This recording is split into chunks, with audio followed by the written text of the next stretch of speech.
And we're live. Hello, Hey, hello, everybody. good Hello, morning, hello, good hello, hello. afternoon. Yeah, Yes. good morning, good afternoon, good evening, good night, wherever you may be. That's literally it. And today we've been blessed with the very early presence of Natasha. And I think basically, Natasha, the first thing to do for those of you that don't know you is simply to introduce yourself and Okay. let people know your role within the academy. Yes. So my name is Natasha Parvin, and I am a facilitator. And I also am a senior assessor with the academy. And I do little things here and there. I help out with the students and do some social media, just whatever needs done around here. Um, I'm your go-to gal. A lot of times I'm the first contact for the students once they're enrolled and getting them set up and everything. So Yeah. I that's me. think in reality as well, where you say you do a few little things, you do quite a lot. You Oh, do, whatever needs done. you do quite a lot. You help Andy and I very much so, and we're incredibly grateful for the time and the work that you put into the academy to make it run smoothly, and also for the students because I know how much they appreciate you as well. And Tara, who you work with as well, don't you? Oh yes, yes, we're the team. They call us Natara because we finish each other's sentences, kind of like you and Andy, Yeah, the yeah, exactly. dynamic duo. Yeah, And we yeah, also work together with remote spirit release. She's my primary medium that I use. So brilliant, yeah. brilliant. So I know that you're two very, very experienced therapists or practitioners in this, and the podcast today we're really sort of discussing the difference between general spirit release therapy and RSR, remote spirit release. And to give people a rough idea, is that spirit release therapy is kind of the broad title under which we all work. However, as we all know, there's different ways of doing things, there's different ways of getting things done. And the way that we work, we believe, is the most comprehensive system of formula clearing, and particularly important is we're probably one of the safest. And the reason for that is that this has been developed to be remote work rather than face to face. And probably the best thing, or one of the best reasons why Natasha is here, is because she understands fully the dangers and the practices of face to face spirit release. And this is where I'm just going to shut up and listen, because Okay. Natasha has been there and done it, and she's bought the Right. T-shirt in this. So, Natasha, in-person spirit release therapy compared to remote, over to you. Okay, so my personal experience with in-person spirit release therapy is through hypnosis, which a lot of people's is. And back when I started about 7 or 8 years ago, there really wasn't even an acknowledgement, really, in the hypnosis community that there were anything like dark force entities or anything like that. It was, some people acknowledged there were earthbounds and things. And so a lot of us, we hopped from modality to modality looking for answers because not because we were seeking it out, but we were getting clients that had weird things going on. We would try to get to the higher self, and the higher self would say things that was not in alignment with what a higher self would say. And some modalities would tell us, oh, it's always an earthbound. It's never, nothing's ever dark. And so, you might spend an hour talking to this, which you think is an earthbound, and they're laughing at you behind the scenes, and it really is tedious. And sometimes you don't accomplish your goal, especially if you don't have the training to do it. So whenever we discovered Dr. Palmer's work in 2019 and started working with him, it was just so different because he works with safety, like you said, and the team aspect. So whenever you're a hypnosis practitioner and you're in the room with the client, you don't know what might happen. If that dark force entity takes over that client, they may, come up out of that bed and come after you. Um, I've never had that experience, but I have had a lot of cussing out from different things attached to my client. But once we learned the remote spirit release, so we could clear our clients, whether they were in person or in another state, another country, whatever. And once they're cleared, then when we did the hypnosis session, we didn't have to worry about any of those things. So it was just so night and day different. And I totally believe that before any modality is done for a patient, or not a patient, a client, sorry, strike that. I think I was channeling Dr. Palmer there because he always called them patients, Yeah, it did, yeah. But anyway, before any client needs to do any other modalities, I feel like if they have a good, nice clearing, get hosed down, make sure you're nice and squeaky clean, it just goes so much better. Because as hypnosis, when you're doing hypnosis on someone, you could spend their whole, 3 or 4 hour session working on earthbounds and whatnot, even if you had the skills to try to deal with some of these darker forces. Well, that's not really benefiting the client so much, because they're spending the whole time trying to clear themselves. So the exploring and the getting to the deep issues never happens because you're spending all that time. So Right. Yeah, it's the long version. Yeah, well, I mean, this is the important thing, isn't it? And certainly from what I've seen from other modalities of spirit release therapy, is that when they work, we as in myself and Andy know people that advocate that face-to-face is the only way you can do spirit release. Whereas we know from the feedback that we get from thousands and thousands and thousands of clients is that is not true. And that remote work is possible, can be done, is much, much safer. Because before Dr. Palmer's course, just like you, Natasha, I was working hands-on with people on couches. I had one person literally spitting at me. I had another one was thinking I was about to be strangled. And probably the last one that I did, which was like this, was where she was almost levitating off the couch. Literally, her heels and her shoulder blades were on the couch, and everything else was arched. Wow. And it's quite unnerving. You're in a situation where that's happening, and my consciousness is going, "Why the hell am I here? Why am I here in this position?"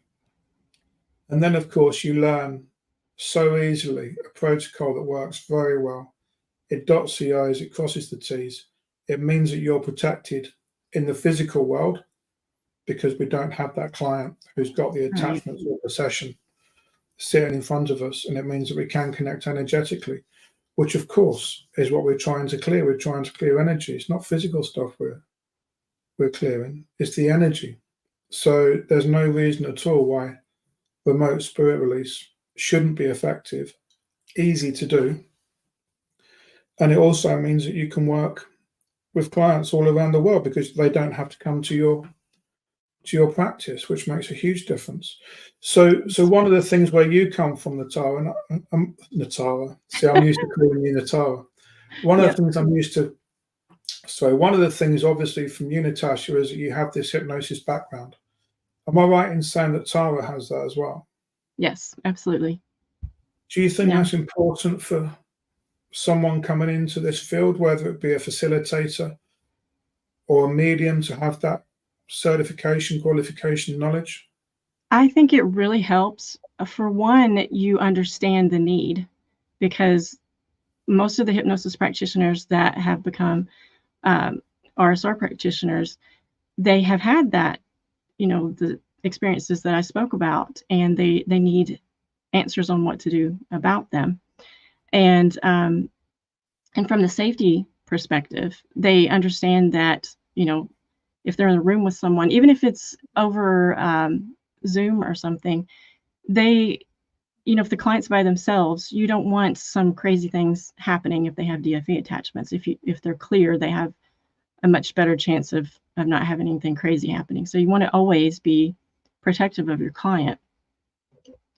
So yeah, I totally, and okay, so let me get back to you. I'm going in circles, sorry. So So, as hypnosis practitioners coming in, as facilitators, absolutely, and as mediums as well, if they have that gift.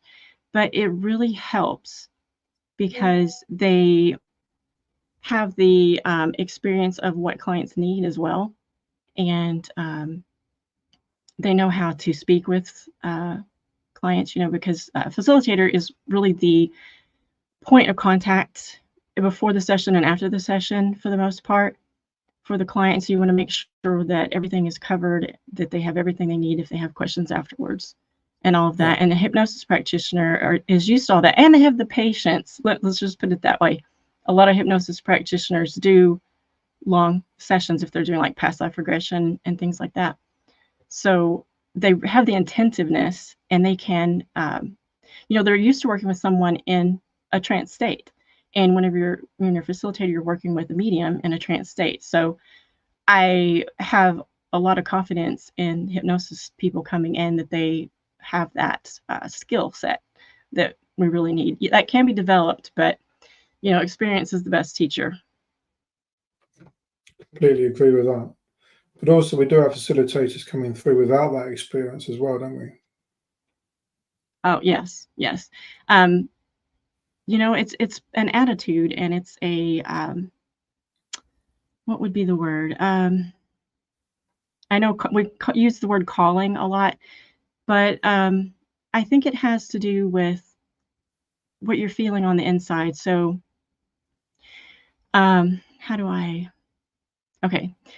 So whenever someone comes in and they are looking to do this work, this is not let's go stroll in the park and have our lollipops kind of thing. It can get very intense.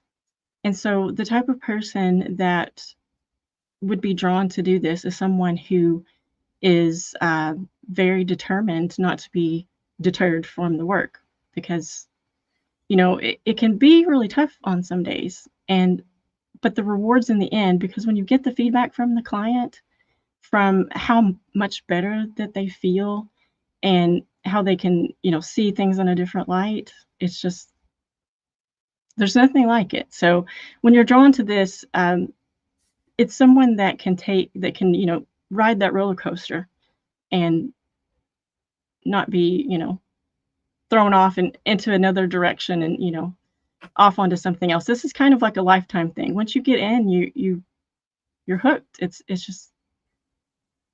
your life after that.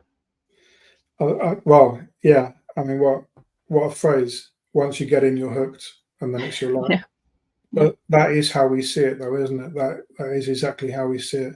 And yeah, we've got some fantastic facilitators that have already come through their certification. We've got more coming through who don't have that hypnotherapy background, but they have that attitude, and they have the strength of character.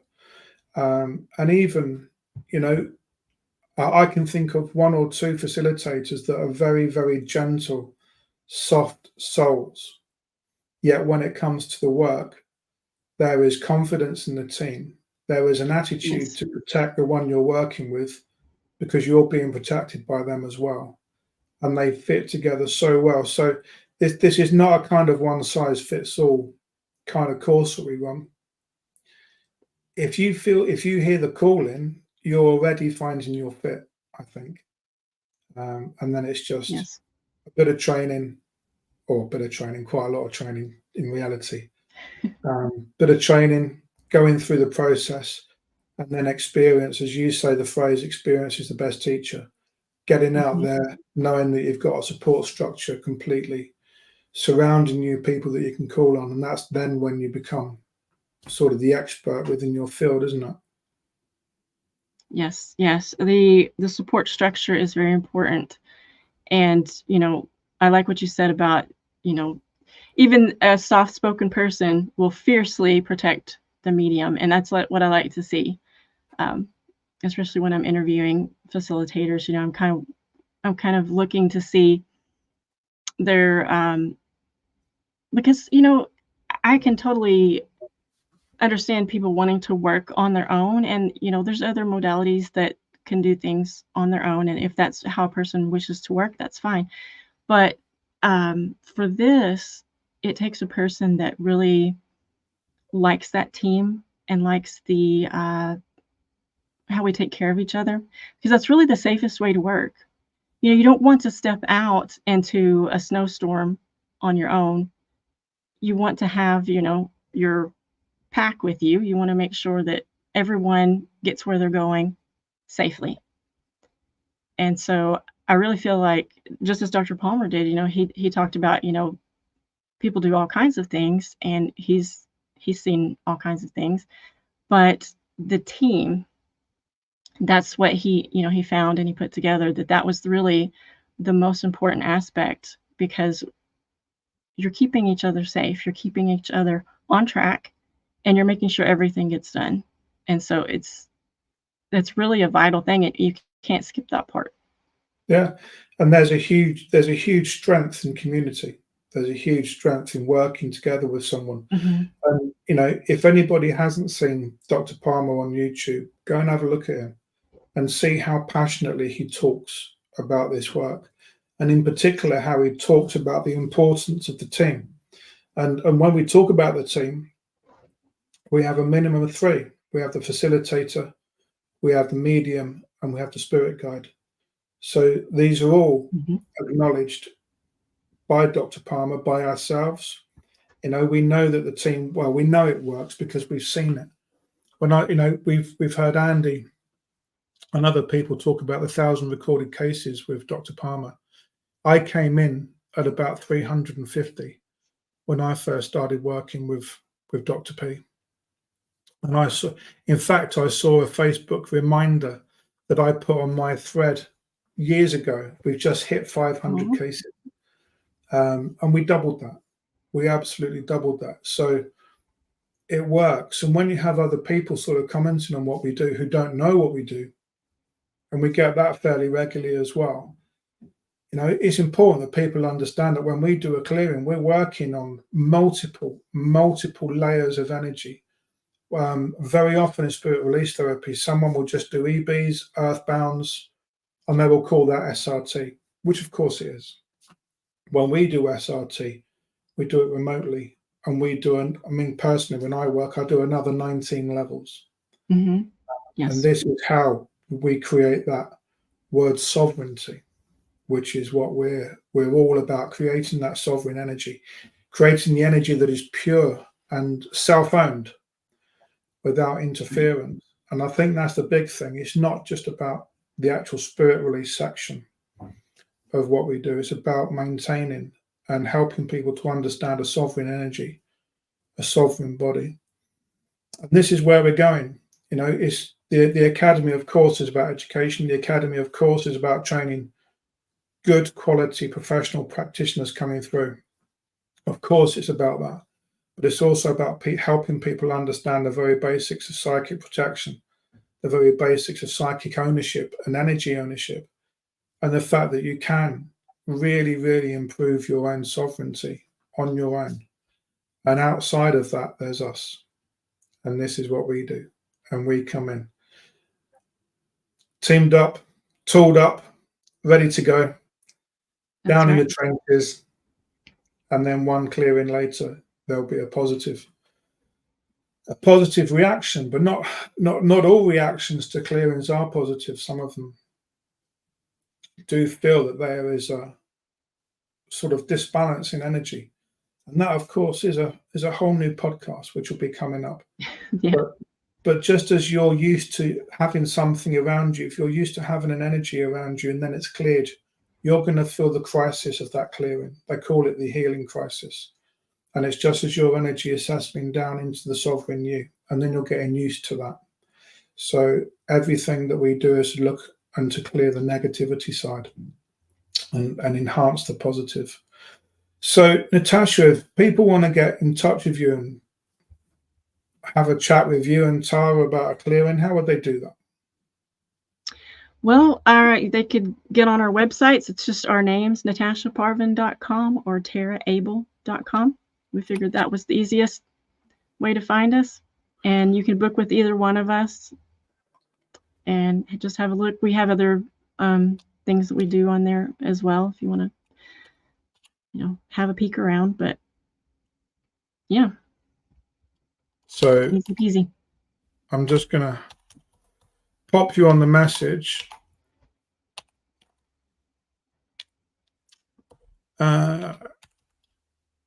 Able is A-B-E-L-L-E, isn't it?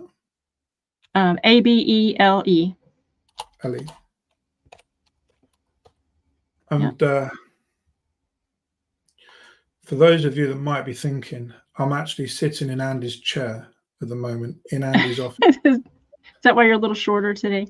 That's why I'm a little shorter. Yeah. Yeah. Nice.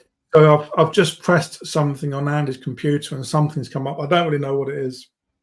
Because Andy uses quite an old system. He's probably downstairs laughing now I've said that. And I'm used to Apple. Oh. So I don't know what I've done, but something else has come up, and I'm going to duck out very, very gingerly so that hopefully he doesn't notice. But yeah, so you got Natasha's website and Tara up there as well. And certainly from my point of view, two fantastic practitioners. They have dedicated a lot of time over the last year, 18 months into helping. I can't believe it's been that long. Yeah. Wow. I know, incredible. This month is October. Well, obviously I'm stating a fact, but this month is October, and obviously we got the USA course coming up, and Andy and I are flying out next week for that, which is an incredible achievement. We've done 2 courses in the UK already. We currently have an online course running right now at the moment. We're working that, and then next week we're flying out to the US. This is exactly where we wanted the academy to be and where it's going to go. Next year is going to be even better because the structure and the foundations are becoming stronger within the academy. So November, next month, we started the academy in November two years ago.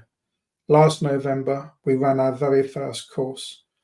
And this November, you'll have to wait and see. Something's happening. But see, not even Natasha knows. Nice. Not even Natasha knows. I'm intrigued. Hopefully something that Andy and I are confirming next week before we fly out. But another very exciting milestone, the academy. So it's all happening. It's all moving forwards. And that is because of people like you, Tara, Natasha, and Tara. Natara. Yeah. And of course, the other practitioners that we have as well. So this podcast was about the differences between spirit release therapy in general, as well as the remote spirit release, RSR as we call it. And this is just a little explanation as to what we do and how we do it. Hope you've enjoyed it. If there's anything else you wish to add, Natasha, now is the time. I can't think of anything. Just, of course, as always, I always end with, if you have any questions, just send us an email. We will totally get back with you and discuss our future. Absolutely. So thank you, everybody, for coming in. Let's just say a few hellos. We have Andy watching downstairs. We've got Agatha, lovely Agatha in Singapore. Gabby, always around. Dave Morley, he's one of the foundation stones of the academy. Marla, Vicky, Nadine, they're all here. Thank you very much. And Erin, you just popped in. And Lara, you just popped in. Good morning to you. Nice. Good morning to you. Looking forward to the USA next week. We do have a couple of spots. If there is anybody that has any questions about joining us in Ithaca next week. Yep. Hurry. Time's running. Yeah, we do need to know. We do need to know so we can get that sorted out for you. So exciting times ahead. A very few busy days until we sit on that plane and relax and just have 8 hours of flight, 8 hours of peace and quiet where we can rest and look forward to that training in Ithaca. Mm-hmm. So thank you very much, everybody, for coming in. Have a wonderful week. Have a wonderful day. Look after yourselves and look after your energy. Take care now. Bye-bye. Bye.